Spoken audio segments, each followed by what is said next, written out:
మంచిది ప్రియమైన బిడ్డలారా, మన ప్రభువును మన రక్షకుడైన ప్రభువైన యేసుక్రీస్తు నామమున మీ అందరికీ వందనాలు తెలియజేస్తా ఉన్నాను.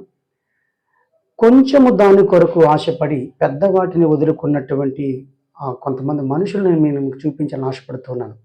ఒక్క పండు కొరకు ఆశపడి మొత్తం తోట మొత్తాన్ని వదిలి వెళ్ళాల్సిన పరిస్థితి ఏర్పడింది ఆదాముకి, అవ్వకి. అలాగే 30 వెండి నాణాల కొరకు ఆశపడి అపోస్తలత్వాన్ని వదులుకున్నటువంటి పెద్ద మనిషి ఇస్కరియోతు యూదా. అలాగే ఆహాబు కూడా 1 ఎకరం ద్రాక్ష తోట కొరకు తన ప్రాణాన్ని కోల్పోయినటువంటి పరిస్థితి.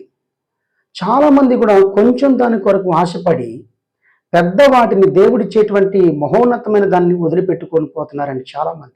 ఇంకా చాలామంది ఉన్నారు. దావీదు కూడా ఒక స్త్రీ కొరకు ఆశపడి చాలా శ్రమలు తెచ్చుకున్నాడు ఆయన. అలాగే ఏశావు కూడా ఒక పూట కూటి కొరకు తన జ్యేష్ఠత్వమునే పాడు చేసేసుకున్నాడు. చిన్న వాటి కొరకు పెద్ద పెద్ద ఆశీర్వాదాలను వదిలేసుకున్నారంటే ఇలాంటి మనుషుల్ని మనం ఈ రోజుల్లో కూడా చూస్తూ ఉన్నాం. కాబట్టి ఇదేమో గమనించండి. సొలొమోను కూడా స్త్రీలను అనేకమైన స్త్రీలను చేసుకుని ఆ స్త్రీలే విగ్రహారాధన వైపు తిప్పేశారు. ఇట్లాంటి మహానుభావులు చాలామంది ఉన్నారు. అలాగే గెహాజీ అనేటువంటి వ్యక్తి కూడా కొంతదానికి ఆశపడి శిష్యుడుగా ఉన్నటువంటి దాన్ని కోల్పోయాడు. ఇప్పుడు దేవుని బిడ్డారా, మీరందరికీ కూడా నేను చెప్తుంది ఏంటంటే, దేవుడు అడుగు వాటికంటే ఊహించే వాటిని అత్యధికంగా చేసే శక్తి గల దేవుడు.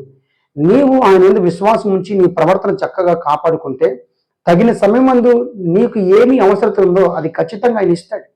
అంతే తప్ప ఏదో చిన్నదాని కోసం అక్కడికి వెళితే వాళ్ళు లంచం ఇస్తారు, ఇక్కడికి వెళ్తే వీళ్ళు ఇస్తారు. చాలామంది ఈరోజు ఉద్యోగస్తులు 30,000కి 40,000కి 50,000కి కొంచెం దాని కొరకై పెద్ద పెద్ద ఉద్యోగాలు గెజెటెడ్ ఆఫీసర్ పదవులు పోగొట్టుతున్నాయి. ఎందుకని? చిన్న వాటికి ఆశపడుతున్నారు వాళ్ళు.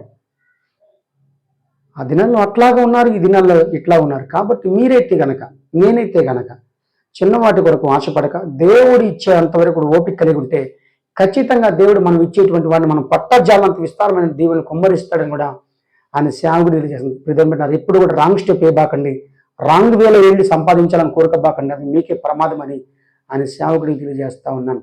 God bless you, God bless to all. షాలం షాలం to all.